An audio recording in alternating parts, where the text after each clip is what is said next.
Hey, you guys. Good morning. Good morning. I hope you're having a great start to the day. So today's episode, I want to share some behind the scenes and open the curtains on my goal, my race. If you haven't heard already or seen, I have been training for a 100-mile race for this fall, and we're here. The race is September 9th, 2023. And I planned this and started to train for this in spring when I felt that bug and was ready to do another race. And I created my own race. And now I am modifying that race. So instead of running 100 miles this Saturday, I am going to run from sunrise to sunset. So it's like 6:30 a.m. ish here until about 8 p.m. So still about a solid 13, 14 hours. And the beautiful thing is I can still keep running if I would like to, and I'm feeling good. But what I want to share with you today and kind of open up this behind the scenes for you guys is to see, well, one, to hear why I modified it in the first place, and to share the lessons of what going after a big goal, so whatever your big goal is, to share the lessons of when you're going after a big goal, what that really looks like as far as the journey to the quote unquote destination. Because what I see too many times is that people will set these big goals. Well, they may not even set them because they have too high of expectations where maybe they've tried to do it in the past and failed over and over and over again, or so they just don't even want to go there anymore. And then when they've set the goal or they think about setting the goal, it's too intimidating. And because it's an all or nothing thinking about, well, like either, like in spring, if I said like, either I'm going to go for this 100-mile race. And this happens, like, this is like ultra people and ultra marathons all the time. It's like, we always like go big and set these big goals. And you know what? A lot of times people DNF, they do not finish, but they aim for it. They train for it. They do the best they can, and they show up on race day for whatever that may bring, right? Or they learn along the way, which is the lessons I want to open the curtains to and share with you, like how to navigate, meaning like what your goal is in the end. It may not be what you set in the beginning, but the only way that you will find out what actually does work for you and what you want to do is by starting the journey and saying yes to the big goal and following through with your training, and then to evaluate along the way to then go for the goal. And so too many times I just see people not even setting the goal, or they set the goal and then they mess up in the first week, or they don't follow through with their diet or with their workouts or with the training in that first week or two or even month. And then they just say, F it. And then they quit. And then it lowers their self-esteem and confidence towards ever doing the goal again. And what I want to offer here with these lessons is that's the way it works, is that you start the training and it's never going to be perfect week to week to week. My training plan from the very beginning, and I would say in every season and every race, and I've been doing ultra marathons for 10 years, aside from my own healthy habits and just my day-to-day choices. And so I call this B work with my students, is I'm aiming for B work. I'm not trying to get an A. Okay. Those days are over.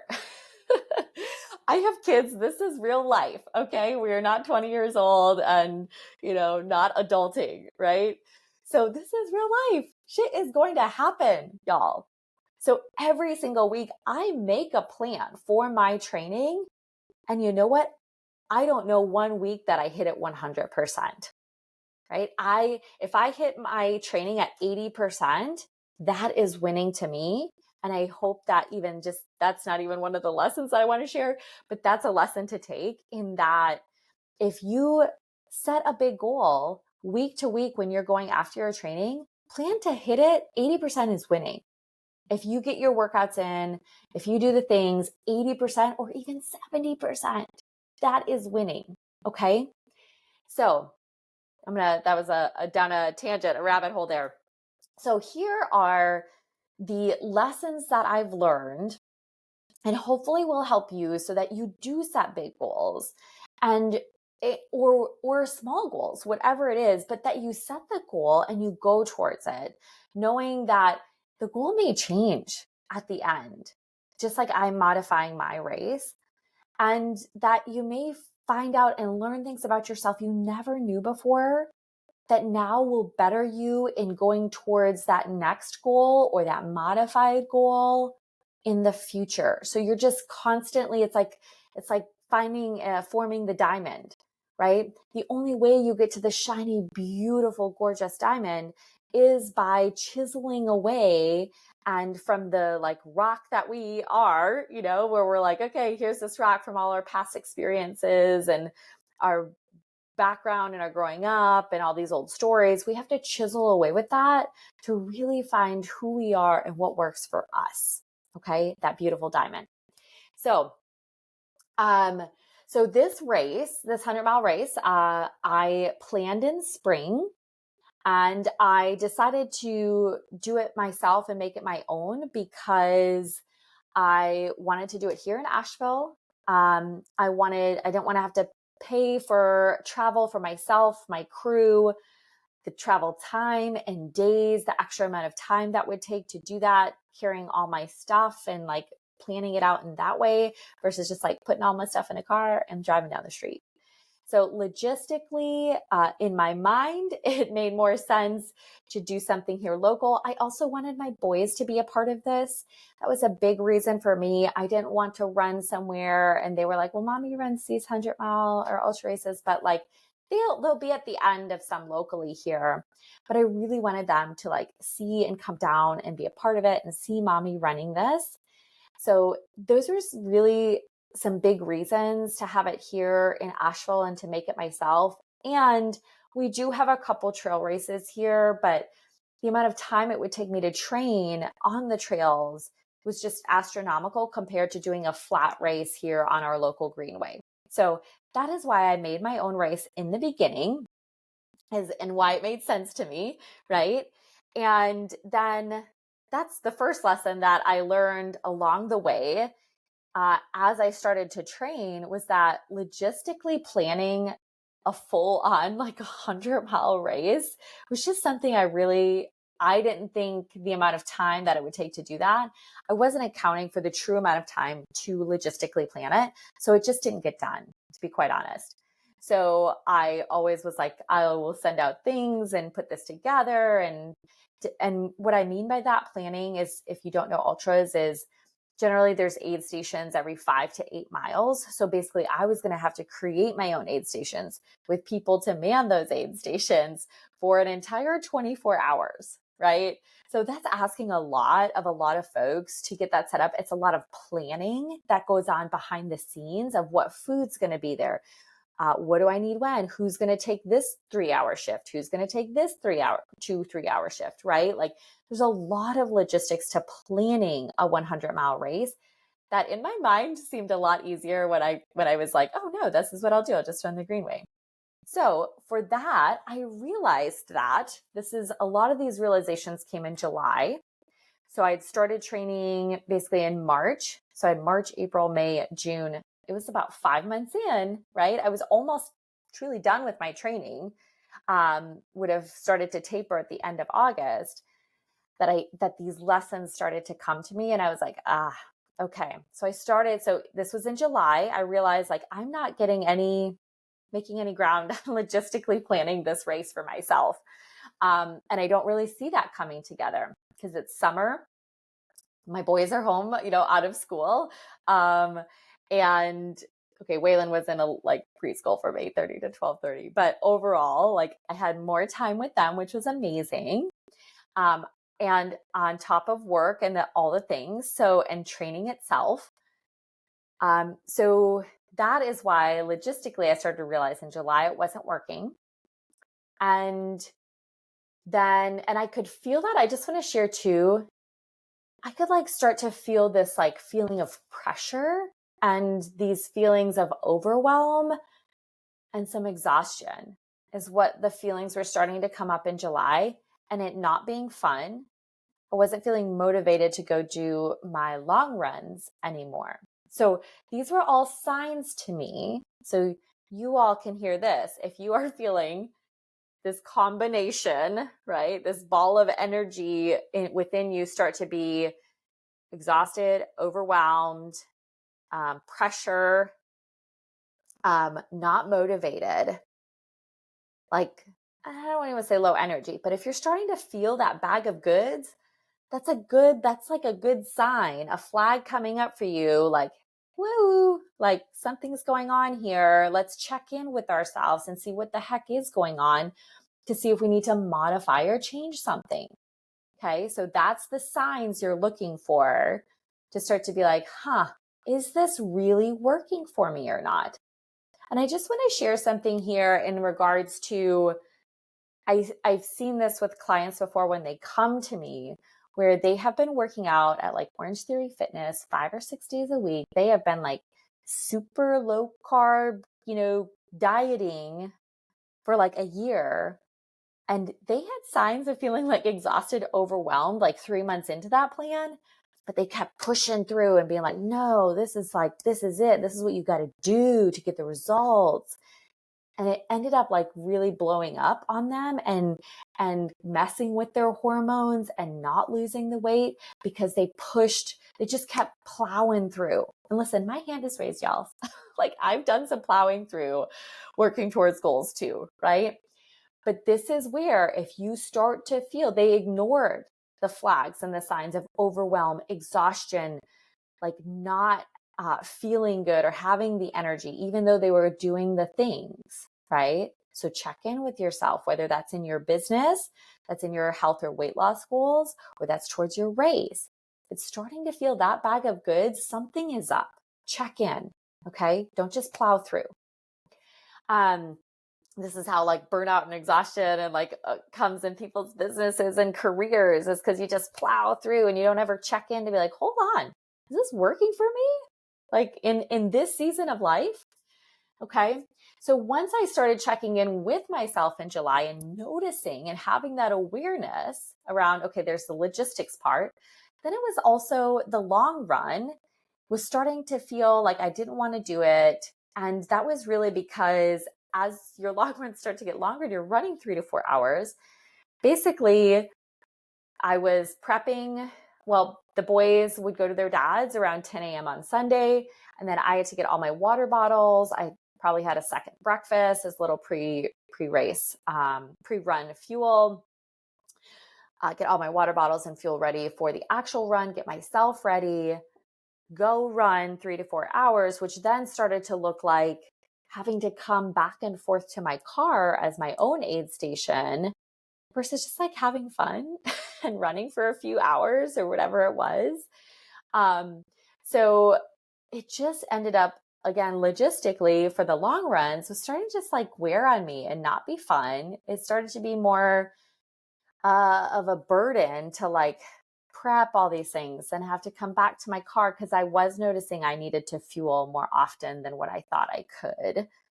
And so then I'd go do that long run. And then by the time I got home, it was basically like 4 o'clock and I'd take a shower and, eat supper and hang out a little bit with Patrick and go to bed. And that was like my day. It's like I had the morning with the boys, but it was just basically my whole day was like the long run. Right. And so that after doing that for, 5 or 6 weeks of those long runs, it just wasn't starting to be fun anymore. Logistically, I was like, this isn't working for me. I don't like the way this is going. So that was a sign too of like, And then also what I recognized from this is that is generally how most marathon or ultra trainings is, like you do this long run, right? For these mileage just keeps going up like that, which is generally what I've done before and has worked, right? But now with where I'm at in life, my own awareness, how much I've grown, I realize And also the logistics. I didn't like coming back to the car back and forth to refuel. I'm like, you know what? I'm not having fun anymore doing this. Like, I need to change and do something different. What could I do different that I like to do?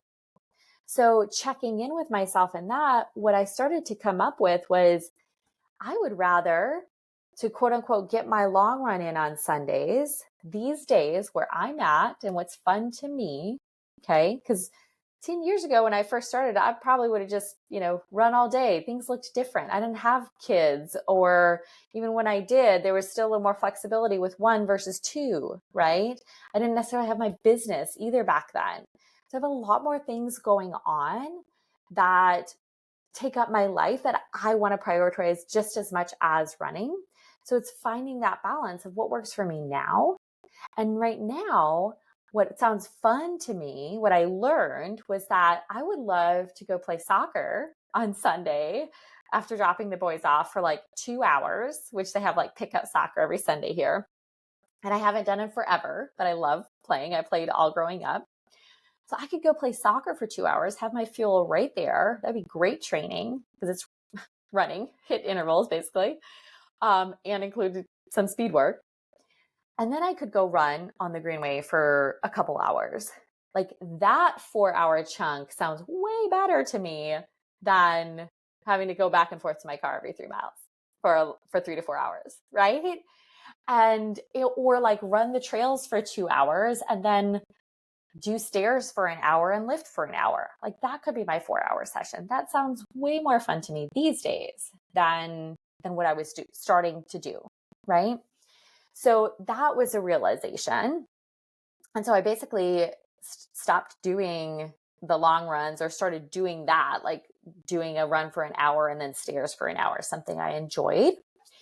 And then, so overall, like the different things. Okay. And I was going to check my notes here because I want to make sure I'm not missing anything. I know there's more. Yeah. And then that was the other thing, was just overall in my just week to week, come July, I started to really feel that overwhelm and exhaustion because basically all my free time was spent training, which to be expected, right? Like I know what I'm signing up for when I put on a 100-mile race. Like that's what I'm training for. But it just started to feel like too much. Like I didn't want to just work, go run or work out, shower, eat supper, go to bed, like rinse, repeat. Obviously, like having time with the boys too. But it just really started to feel like that was all I was doing. And listen, you guys, some of you may be like, yeah, I'm okay with that, right? Great, good self-awareness. But what I found for me was like, I actually really love being in my business and doing things for my business, right?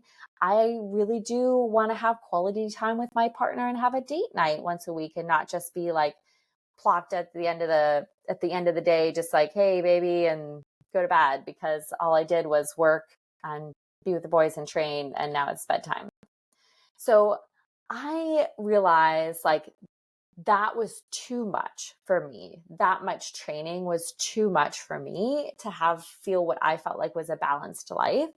So now I'm learning from that, right? So I can take that into my next season to be like, okay, doing that kind of schedule of workouts was just too much. So how can I modify that to what will work for me? Right. So overall, that is, so logistically, planning the actual race, the Sunday long runs, those logistics started to not be fun and more like burdensome. The overall training in the week to week started to feel like exhausted and overwhelming. It was just too much. I felt like that's all I was doing with any of my free time. And then also just like personally, like, I didn't really think about like the boys being out for summer and I wanted to spend more time with them. My mom came to town for a week. I was planning for a photo shoot that I had in an event coming up in August. So there were some things when I first originally, said I'm going to do this 100-mile race that it didn't quite account for the amount of time that would be taken away. I was like planning more of this unicorn schedule. Like, yeah, I'll squeeze it in these nooks and crannies and get it in. No, like kind of David Goggins, like more like thinking when people think, oh, just you figure it out, right? You do it. And I realized, you know what? I was having a lot of fun this summer with my family and doing summer things. And I was okay with that. I still am okay with that. So in that, like, I didn't want to just train, push. And I did a lot more in the beginning, but then come July or August, when more of these things came up, I was like, yeah, I'm going to live my life and spend time with my mom and with my boys before they go back to school. And I'm going to make that choice. So overall, when we take a step back from all those lessons, can you see how this could maybe look for you guys in that from all of that, then come August is where I decided, you know what? The 100-mile race is not my best goal. That feels like pressure. That feels like I have to hustle. It feels like I might have to half-ass it. I didn't feel totally ready for that. But what I did feel ready for, and what came to me, was the sunrise to sunset run, where I'm like, absolutely, that sounds like a blast. All to take the pressure off of however many miles, but just freaking have fun and run with a bunch of my friends. I have a bunch of friends coming out to run with me. So we're just going to have fun. We're just going to have fun and just, which is more what I used to do in the beginning ultra days anyway. And in general is how I roll, is like, don't try to force and pressure yourself into all these things. Like, your goal should still be fun. Okay. And so that's by taking that step back, that is what I came to. And I feel so freaking good and excited about my sunrise to sunset run this weekend. And we'll see what happens. So absolutely stay tuned. I will do a race recap of that and just follow along on Saturday to be a part of it.